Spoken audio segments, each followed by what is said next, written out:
Hi everyone, good morning. This is me again, Adele. So today we are going to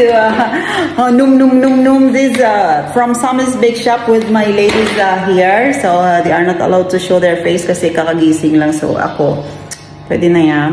So let's go! Maraming salamat sa Sammy's Bake Shop sa pinadala nilang bread na napakasarap naman talaga. Ube makapuno na napaka-juicy, napaka-mouth-watering.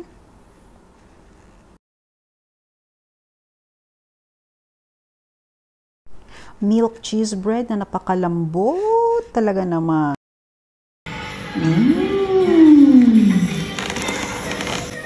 Lambot. There's cheese. Yeah, sabi mo. Sarap. Lambot din ang kainan. Meron pa palang pandesal asado na napakasarap. Yeah, you did it before for Sammy's Bake Shop, right? Yes. Before, during COVID. Wow, see? So that's it for today. We would like to say mega shout out and thank you so much for the Sammy's Bake Shop sa aming masarap na almusal. Thank you, Sammy's. And of course, tinatawagan ko ang buong Filipino community dito sa Oman. What you can say? Thank you so much for the delicious food. And si Cecile. Salamat sa malambot na tinapay. Masarap ba?